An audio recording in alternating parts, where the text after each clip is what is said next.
So I'm a kid, I'm at school, and I like attention, right? And I'm doing all the things like getting the attention, making kids laugh, and doing fun things. Well, a teacher goes, "Hey, Christian, can you come over here? Because I can you do that thing?" And I didn't realize what she was doing is she was causing peace. And she was like your mom, like how your mom is in the school or with kids. Yeah. Her name was Bart. Very sweet lady, though. Everybody loved her. And she would let kids call her grandma, too. Aww. She was you could tell she loved her job because it wasn't about the job. Is she got to hang out with these kids. Yeah. And she was a senior. And she was the one who goes, "Hey, Christian, can you come over here and do that thing? I watch you, and I see you," because she would see me get a small crowd. Well, she put me out, and we all said, "She goes, okay, go ahead, give us a little. Show me that thing you're doing. Show me that thing you're doing." That one old guy stopped me and goes, "Why are you trying to get attention?" and yelled at me. And that was the first opposition I felt when that old guy stopped, because I would do this thing where I run and pretend to whack myself. Yeah. And I noticed kids would think it was funny because, oh, he's okay, but it looked real, and it'd freak people out. It'd scare them because it looked real. Or it looked silly if I did it wrong. It looked like, oh, I know. But they still like it was silly because how I did it and to make the kids laugh, And so I would do that to make kids laugh. And I remember this guy who was watching grabbed me and shook me and told me. And that was the guy who did not see. He was the guy who didn't vision. But I thought I did something wrong. And for a short moment, I wasn't doing that anymore because I was afraid. That guy, it actually made me very aware of entertaining people. Mm-hmm. And I was told not to. And he was the first one. But then, you can't help yourself because it's built into you. It's who you are. It's in my DNA. Somebody's like sad and I start going, "Oh yeah," and I'm talking and I do something and all of a sudden I'm miming and I'm performing and they're laughing, and then I got a group and now they're all laughing and they're silly and now people are watching me. Okay, hey. And I start doing that. Then Mrs. Bart sees me and just goes, "Hey, Christian, can you come over here and do this thing?" She has a bench out and she sits down. We're out in the playground where we play and we learn. You play, you learn. You have to play. You have to get out. You can't be sitting in a cubicle all the time. You can't be sitting at a desk all the time. You have to get out. You have to talk to people and you have to play. And that's how I found who I am, right? I'm playing on a playground. That's how it's designed. We're supposed to we can't stop playing. We got to keep playing. That's how, when we're in a rut, we got to keep playing. So anyways, so she sits down, and there's a few kids, the kids who have been watching me. And so I do, and this is the first time I didn't realize I was doing a routine, but I was doing a routine. And I just had this little thing I do as mime. And I do my mime, and I do my stuff, and I fall down, and I do this whole thing. Not to music, just doing my thing. And I do the robot, and make the noise. And they thought that was cool. And I'd grab sand and make it look like something exploded or whatever. And they were laughing. Before I know it, at the end, and the bell rings to tell me I'm done, and I finished, there was a whole mob of kids watching. This lady had these whole kids watching. And I was like, wow. And I liked it. But then there were still teachers like, "That's wrong. That's bad. You can't do it." I always had people tell me, "You can't do it. Doing that's wrong. That's bad." Always telling me I'm bad. Always something I'm bad at. And I always was like, I thought, yeah, that's bad. Okay, I won't do it. But then I do this routine, and I finally do something like that's a very mime-ish like, and I do mime, right? And after I do this mime thing, that's when my mom was like, "Oh, that's pretty good." Like, it actually was normally my mom wouldn't be like, "Oh, cool, yay." Every parent's like, "Yeah, my babies are great." They always say that, even though they're like not, they're peeing the pants and boogers, "My kids are great. Look what they can do." Okay, recite the thing. "God is good and loves me too. Let's all the sky is blue." Like that. And they're like, "What? Okay. Such is 5 ABC." Like that. And like, "Oh, yay, what was that?" I don't know what that was. And that's, moms are like that. But instead, I did something in the kitchen, and I did this mime thing that I saw on TV by this guy, and he was doing the robot. But he was doing the robot with the stops. And he was doing the gorilla in the zoo. I forget his name, famous pantomime artist, and he did it to music. And I was like, wow, that's cool. So I was like, I did the same. I just redid what he was doing. And my mom went, "Do that again." It was the first time I got a reaction from my mom. "Do it again." Yeah. And so I was like, okay, I did it again. Pop comes in, sees me do it, and he goes, "Whoa, do that again," like that. It was the do it again thing that I was like, I'm onto something, I guess. Normally don't ask me to do it again unless I do like, I can't like poop my pants again, you know, if you do something by accident, right? When you're a kid. But when you're a kid, and I was like 7 years old, I was like 7, like, and so a school talent show was coming up right around that same time. Very weird how things work out. Mm-hmm. Prior to this, I've been making kids laugh and doing my little stuff. I didn't know it was for something. Also, during that time, same time while I was doing that stuff, me and my friends loved action movies and Van Damme and Chuck Norris and Bruce Lee and all these things we would watch as kids in video rental stores before Blockbuster. We'd watch these movies and we all found each other like, yeah, you know that movie? And like, it was even before Power Rangers, and we were doing like karate and stuff like this. And we learned, I knew what stunts were, and they didn't know what stunts were. I go, yeah, those guys, you're guys that, you know, when the hero jumps off a roof, that's not the guy, that's not the actor, it's a stunt man that looks like him. And then I would like tell them about it and be like, wow. It was like I was in it. I came up the mountain, came down. So guys, I saw it's stunt guys.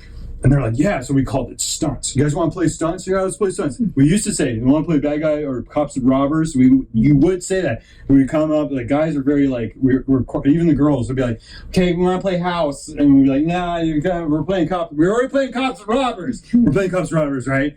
How do I play house? Kind of Christian, let's play house. No, I am not being the dad. I'm always the dad. I'm not the dad.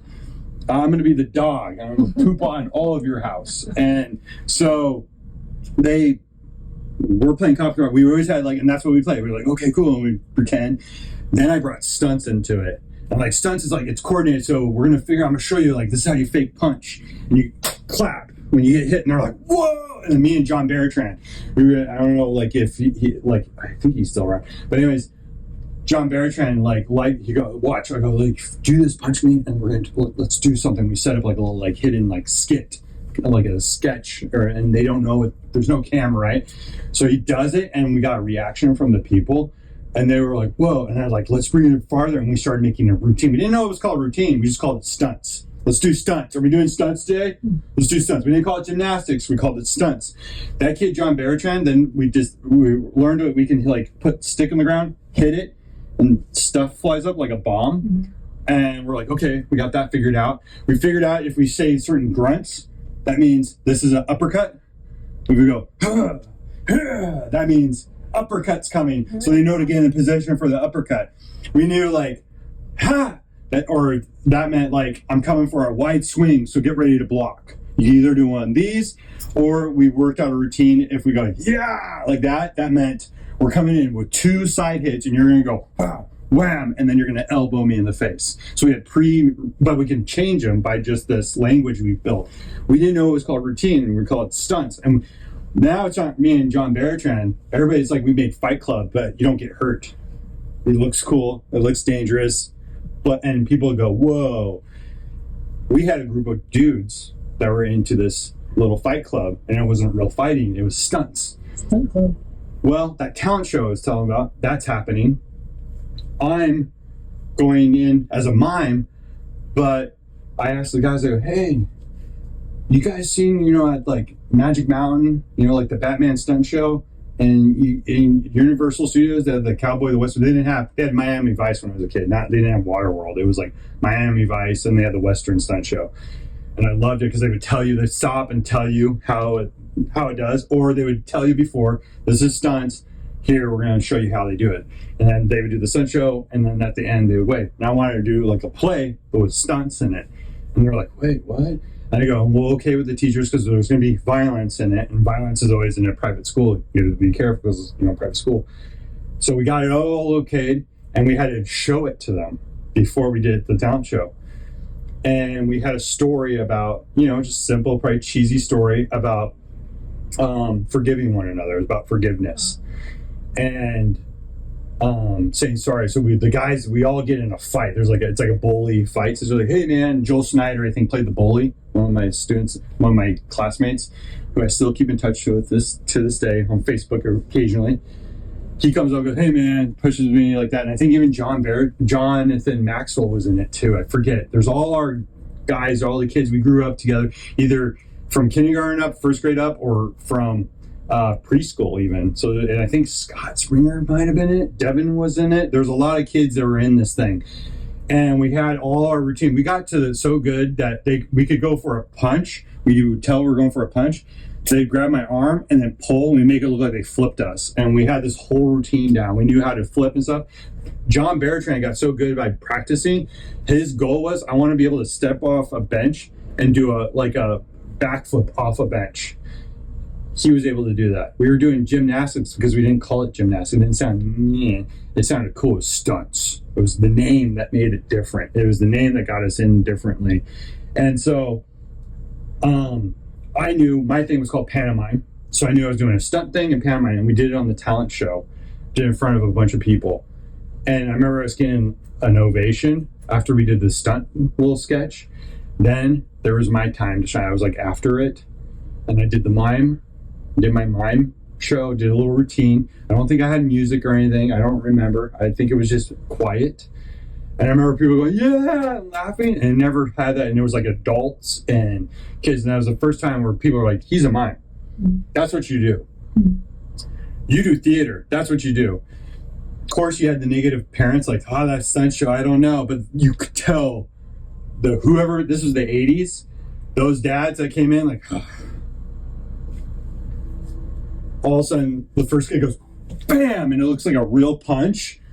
Whoa, what's going on here? These guys are growing up with WrestleMania and Hulk Hogan. These guys are like work and then come at night and they have their bottle of beer. Oh, watch Hulk beat up on Andre the Giant. You know, like that's what they're doing. These guys are like, hey, no, you can't do that tonight. We gotta go to a talent show. Okay. Oh, you go. You and the parents take the kid. No, you're coming. I have a feeling imagine those parents in the 80s, those guys, like 80s Ackerman guys coming in and then seeing like these kids go, bam, bam, bam. You know, it was totally different. Like they didn't expect what was going on there. You know, this is before social media, so right, nothing. There's some rare pictures. I don't even own them, but I remember seeing pictures of us up on there talking, and it was like very, because we had stage. I remember in the pictures, you can tell we knew our stage presence because we knew cheating to the audience. We knew things because we were theater. A lot of these kids were in choir, so we already knew stage. Like we were taught how to act on stage.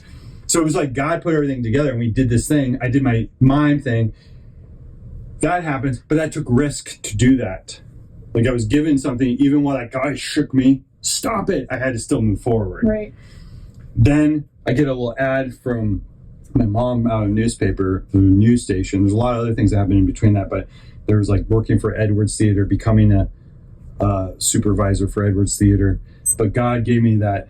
God gave us that window. It was like a classified when people used to look at classifieds. Mm-hmm. And my mom cut it out like, hey, try this out. And I went down to the news station and I got a job like that. Mm-hmm. And I lied. How are you able to do with people yelling at you? The guy, I thought it was like something was up. Like he was like, I was like, you know, like imposter syndrome. He asked everybody to leave the room except me.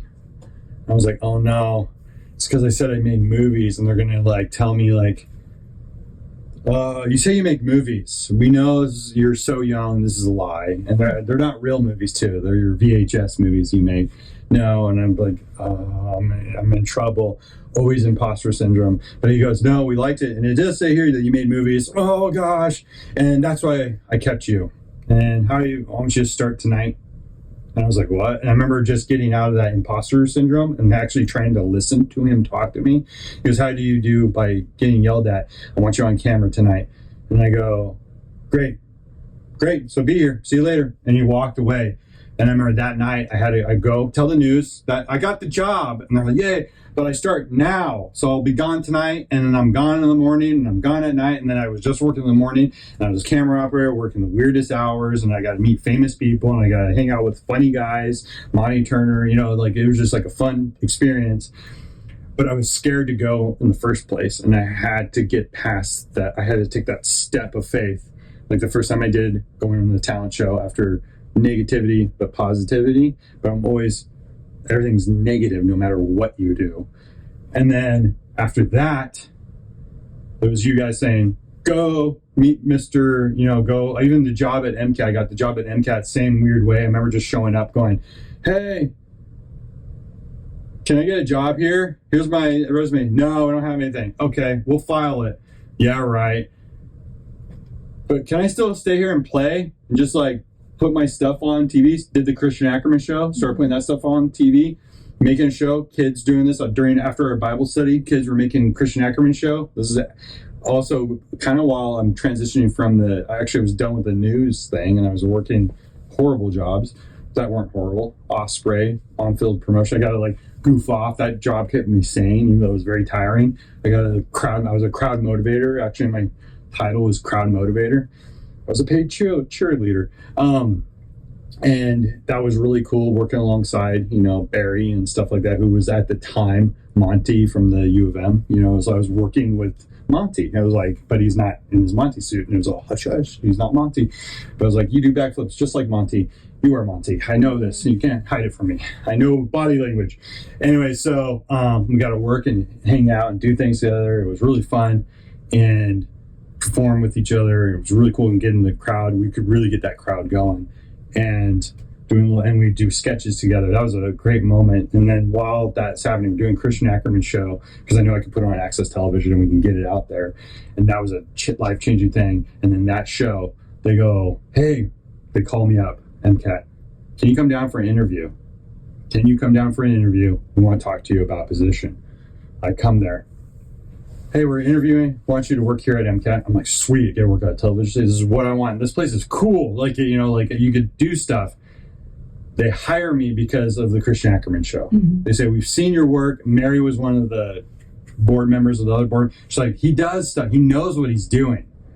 You got to see his stuff. And Joel was like, yeah, like you got to see, and Tracy and all the people there were like, you got to see, he does stuff. He's like similar to this guy named Andy, who was before me. He was a young kid making movies and worked there. And they're like, he's just like him. You just got to get him. And that was cool. And that changed my life. And I met a lot of people, started Fast Coast Productions, making movies, doing all kinds of things. To MAPS Media Institute, where I didn't even want to go there. You and your mom say, go. I'm like, I don't want to. Just go. Take that step of faith, even though I'm reluctant. It's funny, steps of faith are not pretty. They could be just like, It's like when you're in the hospital, that's exactly what it is. I go there, right? See it. Okay, this is cool. This is awesome. Great to know that this exists. Hey, Peter, if you need any help, I know Final Cut like the back of my hand. If you need help. Hey, wait. Stopping me before I can leave. I'm like leaving early. I'm done. I'm like, I want to go home. And they're still doing their thing, but I'm going. He stops. He's sitting in the front. He leaves the people and runs up to me, like with his wallet, because he had his hip surgery, Comes up and we're walking, and he's like, puts his arm around me and he goes, hey, when you come back next week. And I'm like, whoa, what? And he goes, don't worry about it. Don't worry about it. Talk to Joel. When we come back next week. So I go into work that like next day. I go, hey, Joel, I'm supposed to talk to you about this guy, Peter Ross. And he goes, he already called me. It was like all set up. And I started working at MAPS, moonlighting, like literally a crazy schedule too. I remember that. It was crazy, but then it turned all good. And that was another step of faith. And then I get the same thing, phone call from the principal at the school. Hey, come here. And I was on stage teaching people how to rip guts out of their stomachs in North Dakota. And I'm like in Bismarck, hey, on stage and having a blast. And teaching stunts on stage, just doing this out of my own thing, because Josh Menny loved having fun on our movie sets. And he's like, hey, you got to get this guy. This guy is like, you got to get him out here. Just got to get out here. And then we get to hang out. It's sweet. That kind of thing. So I come out because Josh Menny and come out there, and it's just because we had fun together. We had fun making movies and creating things. And I remember doing that. That was great. And it was awesome. And then that's when I get a phone call. I remember Josh was outside right there, and I'm outside. It's kind of cold out there. It's starting in winter time. It's October or whatever.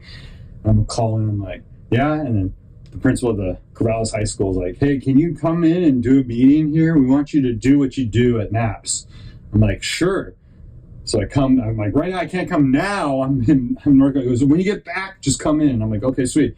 I come in and literally have that conversation, and this principal's like talking about, this is what I want to do. He has vision. I'm like, okay, that sells me, because I like it when people are talking about doing it. If they're just like, this is what you know, as you get older, you're like, I know it's good pay, but this sounds like this is a death job, like that. I'm going to be like working for money and not for nobody. I'm going to be working just to work. And that's the wrong goal. So he was like, and then he throws me the keys across the desk. Take the keys, talk to your wife, think about it. But I think he did that so he knows that, because I remember walking up to him, I gotta make a decision, but here I have the keys to the school. And he said the keys to the kingdom. That's what that principal said. He goes, here's the keys to the kingdom. That's exactly what he said. And I went, and that's what God does with us. So I really feel like our little things are not little things. And I went, oh, okay. And then he goes, do whatever you want in your classroom. And I had a classroom. And I was like, so like, what? And there's all that other stuff happening with FAFSAs where I got a building and Huey Lewis showed up. Weird things were just happening. And I was scared. I couldn't sleep in bed. I was like worrying, doing what you're not supposed to do. God help me. I couldn't sleep. I had bad sleep because I was like, what did I do? What did I do? Because I stepped out of the unknown, right? Same thing as now, hey, family. I'm going to change our lives again. Do you want to do it? And you guys were all like, yeah. Even though it's like, I don't know how it's going to work. I don't know either. Well, let's pray about it. Put God first, put God first, put God first. And that day I'm walking into the principal's office. I know I'm going to walk in there and give her my resignation. Because we thought about it, we prayed on it. I wrote up my resignation. But she has called me in to the principal's office and tells me how the substitute teachers couldn't keep the kids in the classroom while I was gone. Substitute teachers couldn't keep the kids in the classroom while I was gone or stop them from going to the bathroom. And I go, how was I supposed to fix that while I was up away when that's their job? And she looked at me like, that's a good answer and a good point, valid point. I remember her going red in the face, like embarrassed. But I was being kind. I wasn't like, how did I? I was like, how was I supposed to? So I'm just understand. I like to reflect back, just to make sure I heard. So they go, no, that's not what I said. I said this, because sometimes you do hear things differently. But that's what she said. And I go, okay. And I go, is there anything else? And she goes, no, there's nothing else. I go, okay, cool. But I even wrote down, just want to let you know, I didn't like say they can do whatever they want. I wrote down, you have a copy of it. I wrote down, don't let the kids out. They must, here's this. Look out and ask these kids. Here's the kids that'll help you. I did all of that stuff, like, so they knew, like, if a kid came up to them and said, Mr. Ackerman lets us do this, they could be like, no, he doesn't do that. I had that all set up for them, so, and I wasn't gone that long. Like, this sounds like there's another problem here. So that was funny. But then the amazing moment was when I handed over my resignation, and she didn't see that coming. Yeah. And it was a moment where I felt like for her, like, I think they'll be okay. They'll figure it out. I know they'll be okay. It's not my job to worry about, because we're always worried about how's it going to work out, because we're good people. If you're doing a good thing, you won't burn bridges or do anything. But I just kind of, this is an awkward moment, but I was going to call you anyways today for this, but you called me first to tongue lash me that had nothing to do with me in the first place. So I can understand, like, can you next time not go because you're just good and you keep the kids in. The substitutes couldn't keep the kids in. Then it'd be a different place, but she didn't do that. She made it like it was my fault that the substitutes didn't do their job. Anyway, so I was like, why'd you pay him that? So then I gave my resignation, which is a faith thing, because I didn't have anything else. We thought we did. No stepping. There's a media thing out there that maybe worked out. It was a maybe, but we thought maybe that's a sign. We don't know. And then we were like, is it a sign? Is it just us? Is it a sign? And we started doing the, Robin Williams dance. Is it a sign? I don't know. So then we just have to go, God, and go, and he'll do the rest. And we went.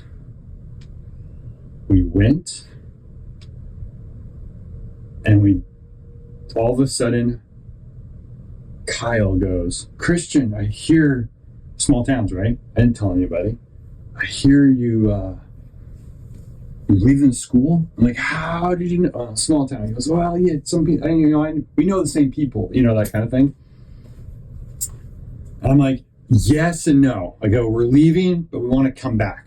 We want to go down there, and we're just trying something. We're seeing how it works out. I remember saying that because we didn't know anything.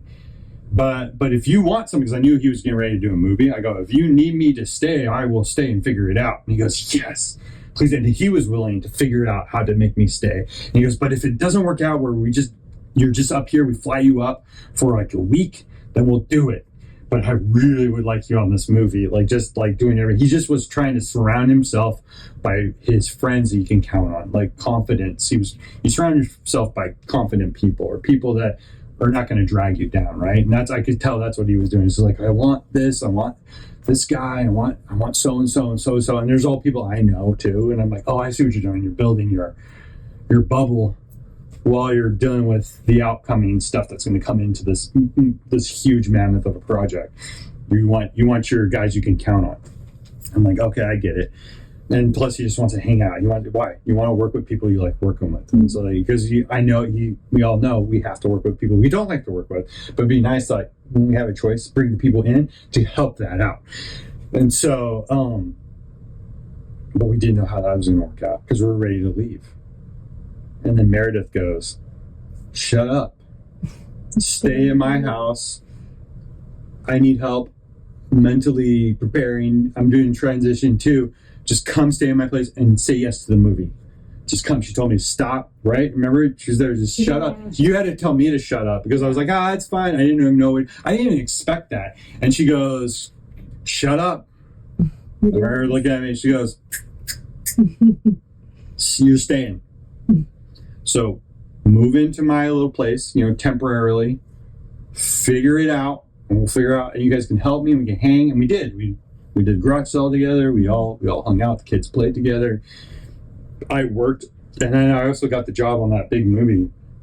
Worked on that big movie, editing. I didn't sleep. I would just edit. It's kind of like what I'm doing now. I would edit, not as bad though. Edit, go on set, edit, go on set, live, die, repeat. That's what I would do. That's basically what I do. And that's what we do anyways. We do that. Especially when you're doing something you like doing, it's a little easier to live, die, repeat when you're doing what you're meant to do. Like if you have gills, jump in the water and swim. Mm-hmm. If you have thick hide and feet, go walk in the desert. If you're meant to, we're built, God built us for what our purpose is. And so, but the point is, God was making things work. How's this going to work out? Then Pop calls and goes, just come down to California. Just come down. We got it figured out. We have a place for you to stay. Come down. I'm like, what? Okay. I guess we're going to California. We thought we were, but now this happens. Now we're coming down to California. Here we are doing it. Every time the negativity is, for me, is you messed up. Look at how you look. It's kind of pathetic. You messed up. Look at you. Old man is shaking me. Parents are going, stunts. Doesn't change.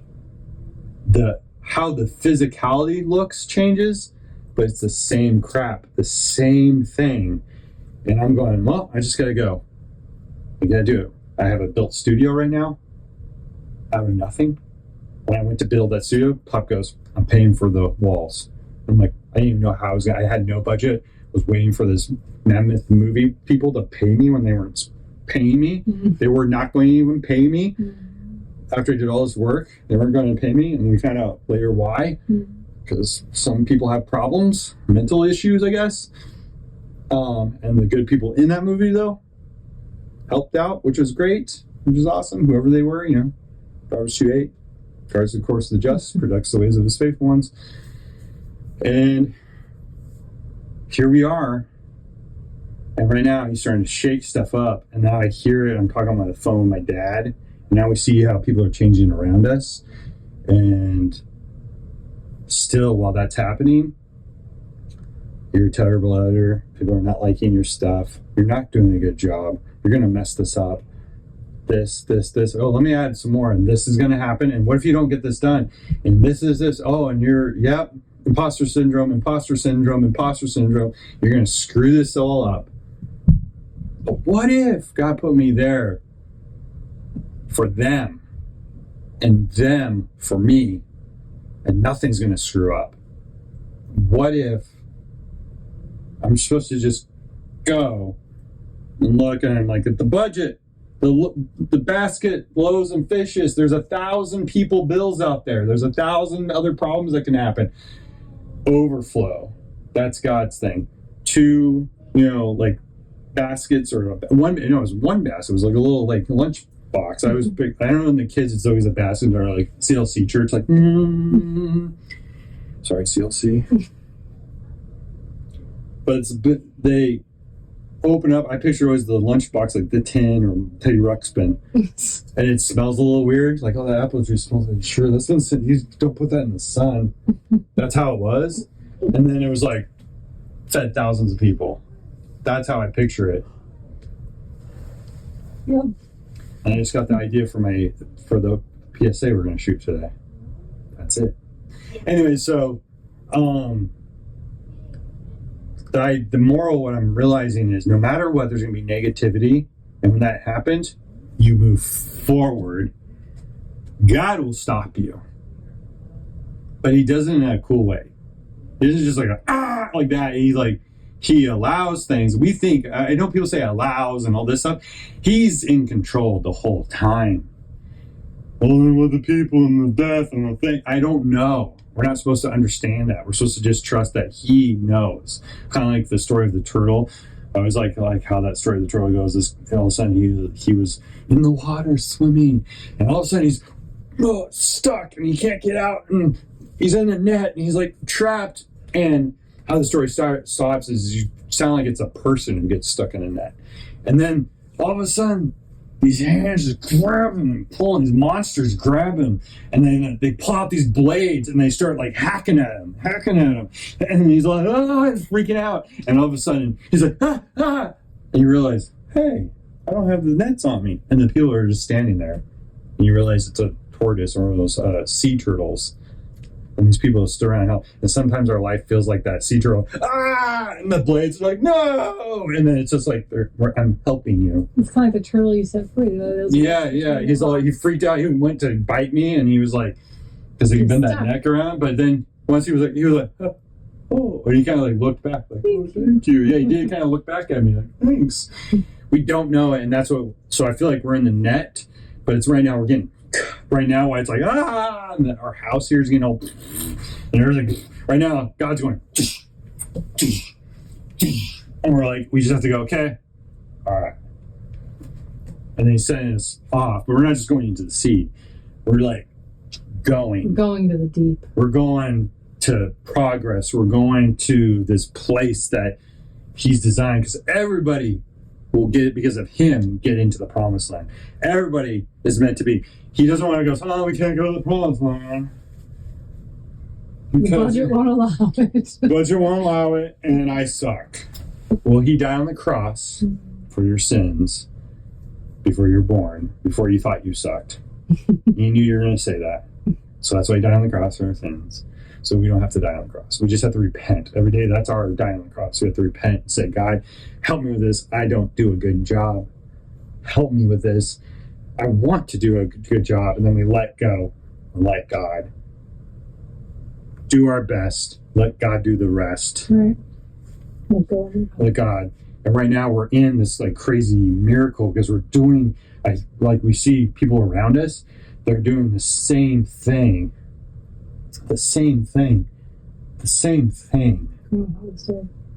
Groundhog's Day all the time. And it's funny, before I wrote my resignation to school, I watched Groundhog's Day, and there was a symbolism for, I'm breaking a cycle. Because if I stayed where I was, I'd always get what I got. But now I'm trying something different, and then Satan's saying, yup, you're doing the same thing. And God's going, no, you're not. Keep going. Oh, you're still making movies. Because I made him to do that. And it's not about the movies. I'm not defined by what I make. That's just what I do. That's a gift. I'm not just movies. I'm this and I'm that. We're more than what we think we are. I'm more. That's why I'm always like, I even looked at my gifts as negatives. Like, I wish I only had one thing to do. Well, who says that? Where I'm the opposite. I'm like, I don't have anything. Yeah, no, that's it. No, but it's the same. It's the same thing wrapped up in different packaging. Yeah. It's the same. It's the same coal. We're just like, we wrapped it different. And then you open it up, you're like, oh yeah, it's the same thing. So it's like, that's what it is. So I didn't mean to get on this rant, but it's been a while. I miss doing Mr. Ackerman rants. I miss it. And I love that when I went back up to Montana, the kids were like, almost, they were reminiscing about it. Every time they talked to me, they reminisced about it and reminding me that's what I'm supposed to do. I'm supposed to talk a lot. But all the negative people around me go, he talks too much. They do that. Even my wife. No, I'm just kidding. But I mean, because it's true. But that's why I'm designed that way. Like Amory's designed. We're designed that way, and we do it. And that's why we have podcasts, or why we have a time limit in a show. And why that's called structure and order. As an editor. Yeah, and the editor, I can cut myself down to the points like, oh, I love it when I do vlogs, because I was like, oh yeah, I do reiterate myself a lot, because that's old-fashioned communication. It's to get the point, or to bore somebody to death that already got the point. You know, that's the thing. But it works like in a classroom basis. You reiterate, because the person went, or thinking about like, I gotta pee, they're missing. And then you say it one more time a little bit differently. The other people are like, why is he saying that? The person's like, like a robot, they can just hear everything. The other person who's like ADD, oh, that's a good point, which I just said twice over here, but they just heard it for the first time. So I know that's how it is, because that's how I am. So, but that's the thing, is right now we got to step out and do the miracle, and we not have to worry about the day. And when I was talking to my dad, I'm working with my brothers, and everybody has a spirit of like, we got to do something. We got to change this. We got to grow. We got to do more. Not more of the same thing, more of the different thing, the new thing. Because we know he's doing it. What does he say? God is doing a new thing.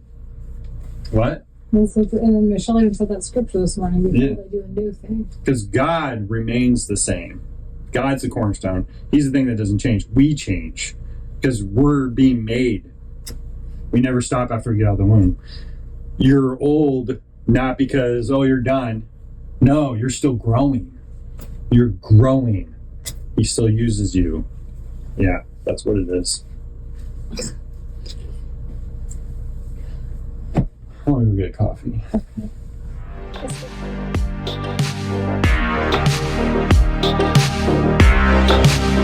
Okay.